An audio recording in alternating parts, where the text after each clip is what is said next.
कल मार्केट कैसा रहेगा। तो चलिए दोस्तों स्टार्ट करते हैं निफ्टी से, उसके बाद देखेंगे बैंक निफ्टी। तो दोस्तों रेजिस्टेंस है 21,840 से लेके 21,750 के आसपास, ये रेजिस्टेंस एरिया है। निफ्टी यहाँ पे गया है, यहाँ पे रेजिस्टेंस लिया है, थर्ड टाइम रेजिस्टेंस लिया है, उसके बाद कोलैप्स हो गया है। तो अब यहाँ पे निफ्टी में एक 1 2 3 4 का यहाँ पे करेक्शन चालू है, कुछ इस तरह का। ठीक है, ये होने के बाद, ये करेक्शन पूरा होने के बाद निफ्टी एक अपवर्ड मूवमेंट ले सकता है।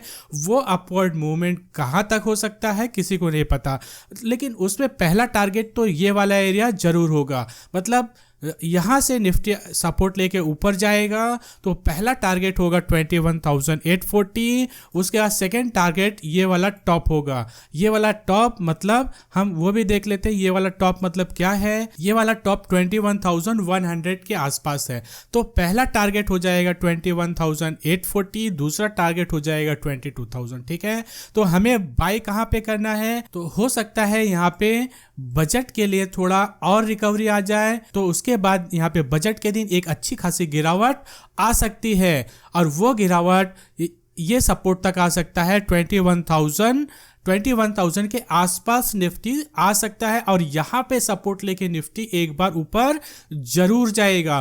तो हमें अपॉर्चुनिटी कहाँ पे देखनी है, 1 से 2 महीने के हिसाब से हमें अपॉर्चुनिटी देखनी है 21,000 के आसपास निफ्टी आए तो यहाँ पे हमें निफ्टी या अच्छे स्टॉक में बाइंग अपॉर्चुनिटी देखनी है। तो दोस्तों, तो निफ्टी यहाँ पे क्या कर रहा है, 1 2 3 4 5 इस तरह का कुछ करेक्शन कर रहा है। और जब यहाँ पे फिफ्थ वाला करेक्शन आएगा, मे बी नेक्स्ट वीक या बजट के दिन यहाँ पे फिफ्थ वाला करेक्शन आएगा, तो ये वाला करेक्शन भी पूरा हो जाएगा और यहाँ पे RSI पे भी सपोर्ट आ जाएगा निफ्टी के। निफ्टी का RSI 40 के आसपास आ जाएगा डेली चार्ट पे। और डेली चार्ट पे अगर निफ्टी का RSI 40 पे आ जाए तो वहां से एक बाउंस तो बनता है। ठीक है दोस्तों, यहाँ पे RSI 40 पे आएगा तो यहाँ पे एक बाउंस निफ्टी में जरूर बनेगा। और वो बाउंस मुझे ऐसा लगता है 21,840 और 22,000 तक निफ्टी को ले जा सकता है। ठीक है, तो ये हायर टाइम फ्रेम पे सपोर्ट रेजिस्टेंस था।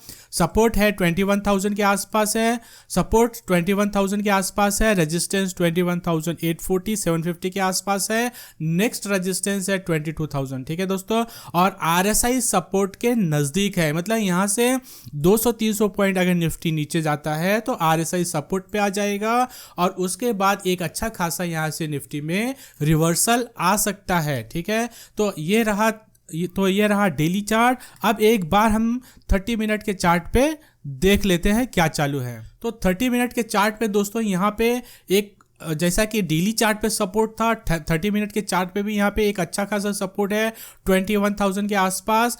तो यहाँ पे 30 मिनट चार्ट पे देखें तो यहाँ पे देखें इस तरह से निफ्टी ऊपर गया था, उसके बाद यहाँ पे ब्रेकडाउन हुआ तो एक जबरदस्त गिरावट आई। तो यहाँ पे जो ये वाला लेग 3 to 4 का लेग चालू है, इसमें भी निफ्टी क्या कर रहा है, कुछ इस तरह से ऊपर जा रहा है। ठीक है, तो जैसे ही ये वाला जो हायर हाई हायर लो का सपोर्ट है ये टूटता है, निफ्टी 300 से 400 पॉइंट का डाउनवर्ड यहाँ पे दिखा सकता है। तो हमें अपॉर्चुनिटी कैसे देखनी है, यहाँ पे निफ्टी ऊपर जा रहा है तो जाने दीजिए। अगर हमें यहाँ पे सपोर्ट के आसपास मिलता है, जैसे यहाँ पे मिला था, सपोर्ट के आसपास मिलता है, तो कम क्वांटिटी में बाय करना है दोस्तों, ज्यादा क्वांटिटी नहीं। क्यों? क्योंकि हमें पता है ये वाला, तो क्योंकि हमें पता है ये वाला ट्रेंड कौन सा है, डाउनवर्ड है। और ये वाला जो यहाँ पे अपवर्ड जा रहा है ये सिर्फ रिट्रेसमेंट है। तो रिट्रेसमेंट में हमें बाय नहीं करना होता है, हमें ट्रेड करना होता है। तो यहाँ पे एक अच्छा सपोर्ट देके बाय करो कम क्वांटिटी में, और जैसे ही रेजिस्टेंस आए निकल लो, उसमें रुको मत। क्यों? क्योंकि हाँ आप कॉन्ट्रा ट्रेड कर रहे हो। ठीक है, तो यहाँ पे निफ्टी अभी क्या कर रहा है, very short term time frame पे आप देखेंगे तो हायर हाई हायर लो लगाने की कोशिश कर रहा है, कुछ ऊपर जाने की कोशिश कर रहा है।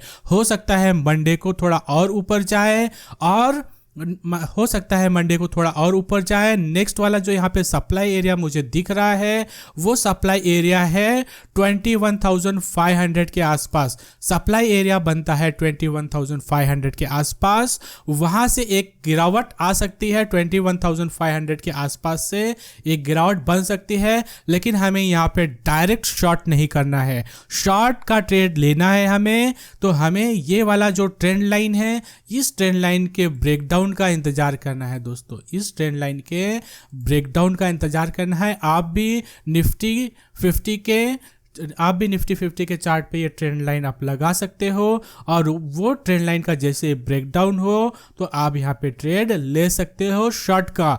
अदरवाइज यहाँ पे आप शॉर्ट का ट्रेड नहीं ले सकते हो, या मैं शॉर्ट का ट्रेड नहीं ले सकता हूँ, ठीक है। तो यहाँ पे वेरी शॉर्ट टर्म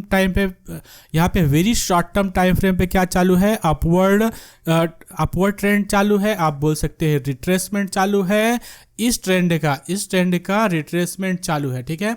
तो हमें क्या करना है, हमें यहाँ पे अगर इंट्राडे ट्रेडर है तो हमें यहाँ पे हल्का फुल्का ट्रेड लेना है, सपोर्ट के आसपास, रेजिस्टेंस के पास निकल जाना है, और यहाँ पे 21,500 या इस ट्रेंड लाइन के ब्रेकडाउन के आसपास हमें कोई रिवर्सल कैंडल अच्छी खासी मिले तो हमें पुट बाय करना चाहिए या शॉर्ट के ट्रेड में जाना चाहिए, और उस सिनारियो में टारगेट हो जाएगा 21,000 के आसपास का, ठीक है। 21,000 के आसपास का हमारा टारगेट हो जाएगा, ठीक है। तो ये रहा निफ्टी। एक बार देख लेते हैं बैंक निफ्टी में क्या चालू है। तो दोस्तों यहाँ पे बैंक निफ्टी में निफ्टी से ज़्यादा गिरावट आई है, लेकिन अब यहाँ पे बैंक निफ्टी में शॉर्ट का ट्रेड तो बिल्कुल नहीं बन सकता है, क्योंकि बैंक निफ्टी सपोर्ट एरिया के आसपास आ रहा है। सपोर्ट एरिया, अगर आपके पास शॉर्ट का ट्रेड है तो आप बने रहिए, और अगर आपके पास शॉर्ट का ट्रेड नहीं है तो आप इंतज़ार करिए, और वो इंतज़ार आपका ख़त्म होगा 43,600, 43,300 के आसपास। यहाँ पे अगर हमें रिवर्सल कैंडल मिल जाए तो हमें लॉन्ग करना है। पहला टारगेट 46,300 का होगा, दूसरा टारगेट 48,000 का होगा, ठीक है। तो यहाँ पे अगर आप देखेंगे तो यहाँ पे एक अच्छा खासा ट्रेंड चालू है बैंक निफ्टी में, ठीक है। तो बैंक निफ्टी में अगर हमें 43,700, 43,300 के आसपास यहाँ पे रिवर्सल कैंडल मिलता है डेली चार्ट पे, तो हमें लॉन्ग की अपॉर्चुनिटी देखनी चाहिए अच्छे स्टॉक में, जैसे ICICI बैंक हो गया, HDFC बैंक में भी अच्छी खासी गिरावट आई और सपोर्ट पे है। और बैंक निफ्टी अगर इस एरिया में मिले तो वहाँ पे हमें अच्छे स्टॉक में या बैंक निफ्टी में भी हमें ट्रेड ले सकते हैं। और बैंक निफ्टी में अगर आप देखो तो ये एक अच्छा खासा सपोर्ट है, आप देख रहे हैं यहाँ पे मल्टीपल सपोर्ट है इस एरिया में। तो यहाँ और ये ट्रेंड, और ये वाला जो ट्रेंड है ये अपवर्ड ट्रेंड है, और ट्रेंड रिवर्सल के आसपास का एरिया है, और यहाँ पे RSI भी सपोर्ट पे आ गया है। तो यहाँ से रिवर्सल का चांसेस बढ़ जाता है, ज़्यादा हो जाता है, और इस एरिया में कोई रिवर्सल कैंडल बनी तो 100% यहाँ से रिवर्सल आना है। भले ही कुछ 2,000-3,000 पॉइंट का ही रिवर्सल आए, लेकिन आएगा जरूर, ठीक है दोस्तों। तो यहाँ पे हमें लॉन्ग टर्म के लिए ट्रेड नहीं लेना है कि यहाँ पे हम ट्रेड लेके भूल जाएं। यहाँ पे हमें सिर्फ ट्रेड करना है। यहाँ पे अगर इस एरिया में मिले तो हमें 1 से 1.5 महीने के हिसाब से खरीदना है। जैसे ही हमें ये वाला एरिया मिले 48,000, 47,000 के आसपास का एरिया मिले, हमें एग्जिट हो जाना है, क्योंकि आगे इलेक्शन है, कुछ भी हो सकता है, ठीक है। लेकिन यहाँ पे इलेक्शन के पहले अगर इस सपोर्ट पे आता है तो यहाँ पे इलेक्शन के लिए एक रैली जरूर आएगी, ये लिख लो, इलेक्शन के लिए एक रैली जरूर आएगी, आप लिख लो। यहाँ से एक अच्छा खासा मूवमेंट आ सकता है ऊपर साइड में, क्योंकि ये ट्रेंड ही ऐसा लग रहा है, अपवर्ड का ट्रेंड है। यहाँ पे कुछ ऐसा अभी कुछ बिगड़ा हुआ नहीं है, ठीक है।